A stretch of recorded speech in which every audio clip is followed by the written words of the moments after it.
Hello दोस्तों, आपका हिंदी मानस with Neha में बहुत बहुत स्वागत है। अपने चैनल पर मैं नेहा आप लोगों का हार्दिक स्वागत एवं अभिनंदन करती हूँ। आज की वीडियो काव्य शास्त्र का जो टॉपिक मैंने लिया था, काव्य के स्वरूप, उसकी कड़ी में अगला वीडियो है। और इस वीडियो को कृपया धैर्य बनाकर रखें। अगर आपके पास धैर्य की कमी वैसे तो होगी नहीं, अगर किसी परीक्षार्थी के पास थोड़ी कमी हो तो इस वीडियो को कृपया ना ही देखें तो अच्छा है, क्योंकि ये काव्य शास्त्र का टॉपिक ऐसा है जिसे बहुत ही धैर्यता, बहुत ही गंभीरता से पढ़ना पड़ता है। अगर आप इसे ध्यान से पढ़ेंगे तो आपको ये टॉपिक बोझिल नहीं लगेगा। और मैंने सफल और सार्थक अपनी तरफ से पूरा प्रयास किया है कि ये टॉपिक आपका हमेशा हमेशा के लिए क्लियर हो जाए। अगर यहाँ से कोई प्रश्न बनता है तो वो आपसे फंसेगा नहीं। मैं आप लोगों से एक रिक्वेस्ट और करना चाहूँगी कि जो टॉपिक मैं इस अपने चैनल पर लेकर आती हूँ वो मैं व्यूज़ के लिए लेकर नहीं आती हूँ, क्योंकि मैं खुद हिंदी साहित्य की पठन पाठन करने वाली परीक्षार्थियों के अंतर्गत ही आती हूँ। तो जो मुझे परिश्रम करना पड़ा, भटकना पड़ा इधर उधर, मैं नहीं चाहती हूँ कि कोई भी परीक्षार्थी इस समस्या से गुजरे। इसीलिए मैं अपने चैनल पर नए नए टॉपिक को लेकर आती हूँ, ताकि आप लोगों का जो दृष्टिकोण हो वो सार्थक हो। तो चलिए देखते हैं आज का वीडियो। सबसे पहले बात करते हैं कि पद्य क्या है। पद्य वैसे तो इसमें कोई संधि विच्छेद नहीं है, इसमें य प्रत्यय जुड़ा हुआ है। पद और य, अगर हम पद का अर्थ लें तो इसका तीन अर्थ हम ले सकते हैं, एक छंद, दूसरा चरण और तीसरा पैर। चूँकि ये काव्यशास्त्र के अंतर्गत हम इन लोगों को पढ़ रहे हैं तो हमें छंद से ही इसका अर्थ लेना पड़ेगा। अब बात करते हैं कि पद्य क्या है। अगर इसकी हम परिभाषा देखें तो छंद युक्त रचना पद है, भाव व लय प्रधान रचना काव्य है। अगर हम पहली परिभाषा की बात करें तो ये परिभाषा पाणिनि के द्वारा दी गई है और ये किसी परिचय के मोहताज नहीं है, सभी को पता है। ये संस्कृत के व्याकरण आचार्य हैं और इन्होंने अष्टाध्यायी लिखा है। दूसरी जो परिभाषा है ये नकिनवादियों में से एक नलिन विलोचन शर्मा के कोट है और इन्होंने अपना मंतव्य रखा है कि हम किसे पद्य कह सकते हैं। अब बात करते हैं पद्य की भेद की। हम पद्य की भेद की। तो पद्य के तीन भेद होते हैं, दो भेद होते हैं, माफ़ कीजिएगा, प्रबंध काव्य और मुक्तक काव्य।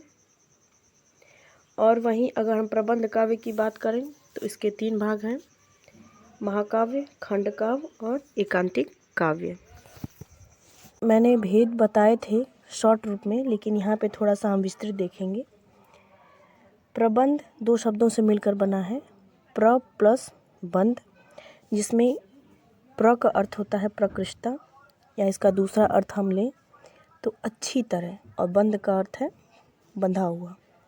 कहने का तात्पर्य ये है कि जब कोई भी पद या वाक्य या फिर छंद, वाक्य तो नहीं होगा, माफ़ कीजिएगा, कोई भी छंद या जो पद होते हैं वो अच्छी तरह से आपस में बंधे हुए हों, और अगर उनमें से हम कुछ पद को या छंदों को गायब कर दें तो जो उसमें एक तारतम्यता बनी है, जो एक कह सकते हैं कि उसमें संगठन बना हुआ है, वो कहीं ना कहीं भंग हो जाता है।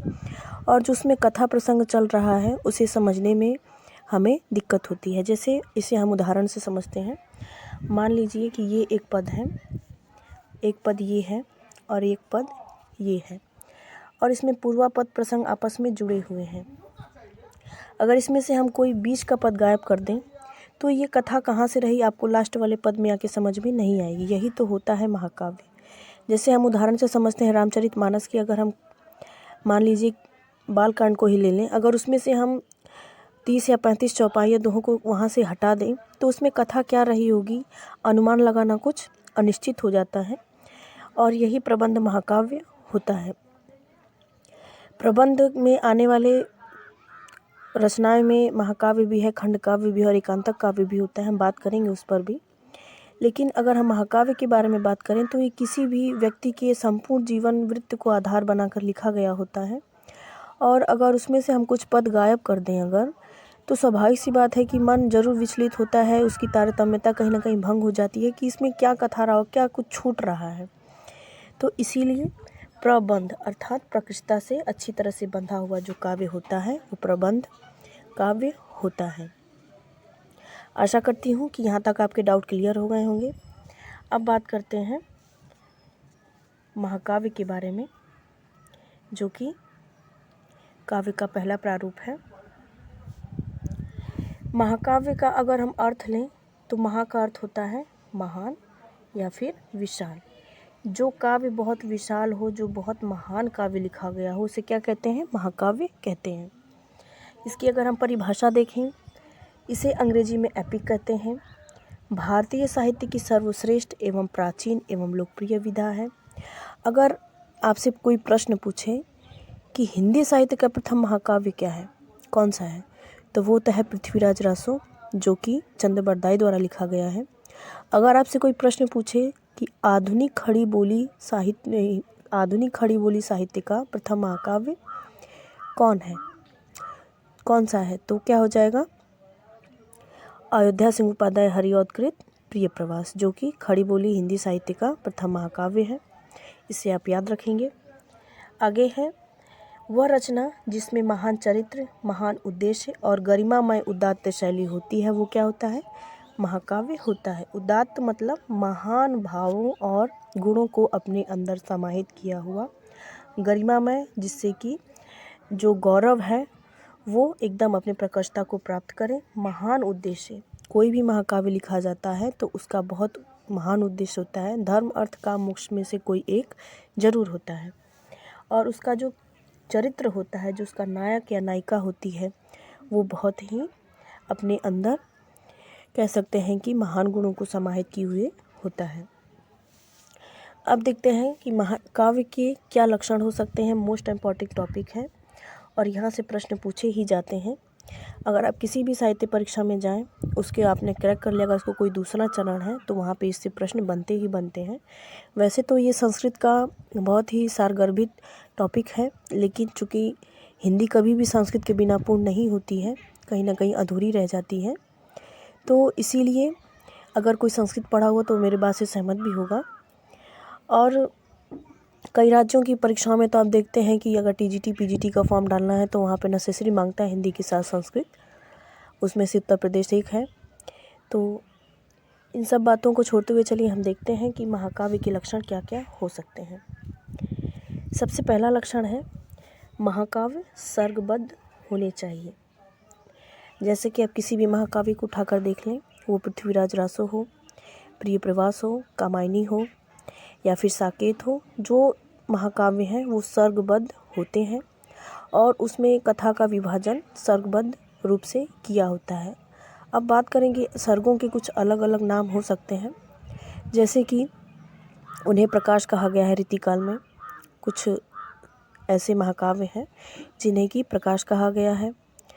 इन्हें कह सकते हैं कि कांड भी कहा सकता है, समय कहा गया है पृथ्वीराज रासो में सर्गों को। तो इसके अलग अलग रूप कवि अपने हिसाब से रख सकते हैं, लेकिन बात वही है, शब्दों का सिर्फ हेर फेर है। अगला है कि इसमें कम से कम 8 सर्ग होने चाहिए। ये थोड़ा विवादित है। विवादित इसलिए है कि जो हिंदी साहित्य का सर्वश्रेष्ठ महाकाव्य है रामचरितमानस, उसमें टोटल 7 कांड हैं और वो हिंदी साहित्य का ही नहीं अपितु संपूर्ण विश्व का अद्वितीय महाकाव्य है, लेकिन उसमें 7 कांड हैं। अगर आपको ऑप्शन में 7 मिले और 8 मिले, लेकिन प्रमाणित तो ये है, लेकिन ये थोड़ा दिग्भ्रमित करता है, तो आप 8 पे टिक करिएगा।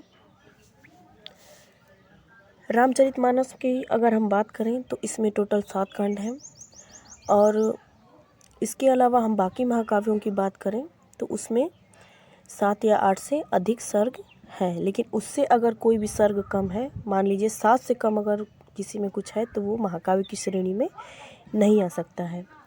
अगला है कि सर्गों का नामकरण कथा के आधार पर होना चाहिए। जैसे कि रामचरितमानस को लें या पृथ्वीराज रासो को ही ले लें, उसमें अपने सिलेबस में लगा हुआ है रेवा तट, ऐसे पद्मिनी तट, इसमें बहुत सारे जो उसके समय है उसका नामकरण किया गया है।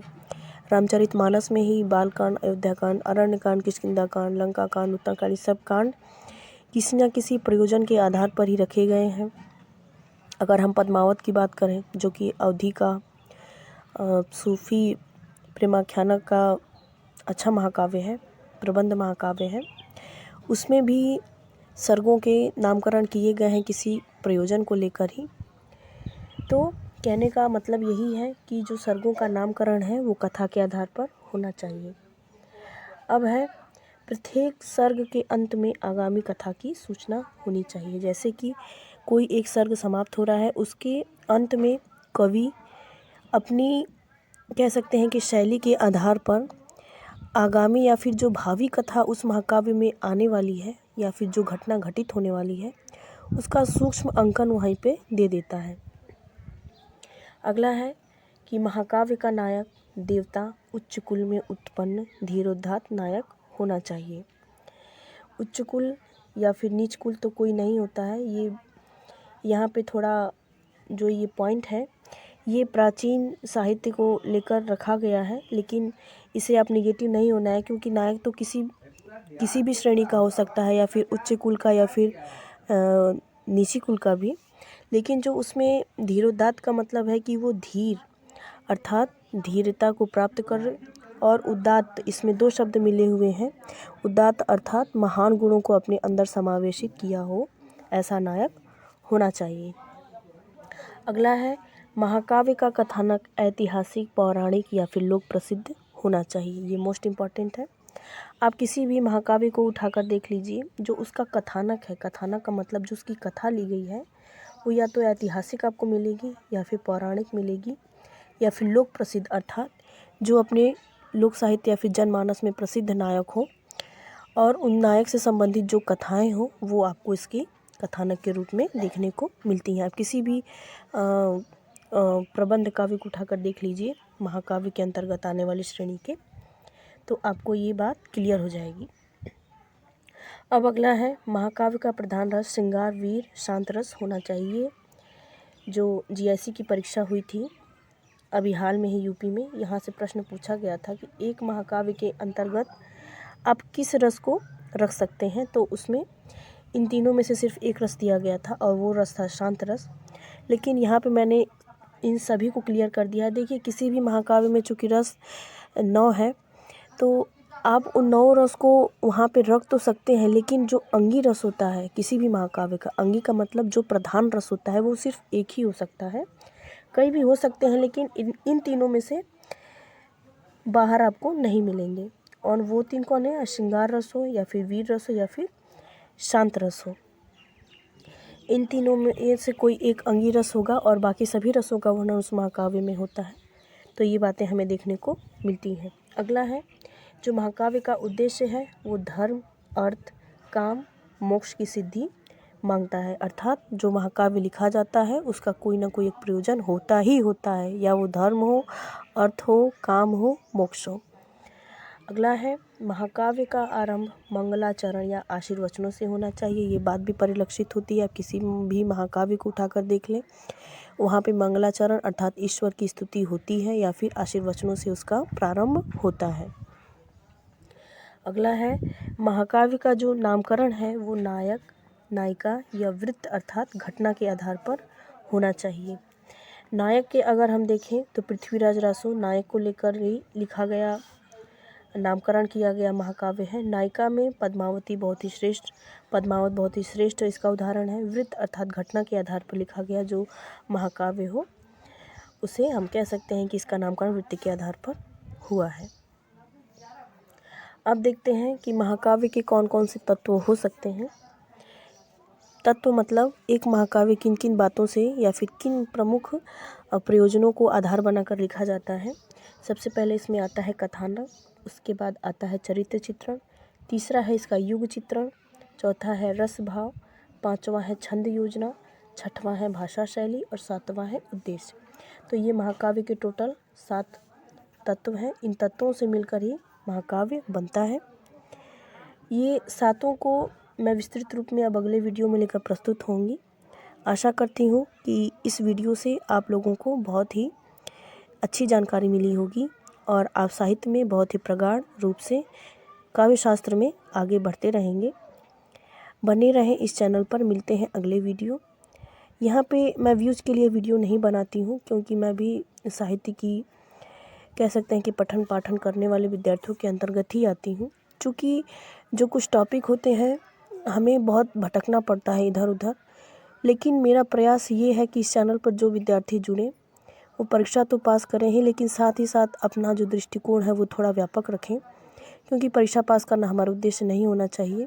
विषयों को समझना चाहिए और उसे प्रगाढ़ता से अपने अंदर समावेशित करना चाहिए। चलिए मिलते हैं अगले वीडियो में, बने रहें इस चैनल पर।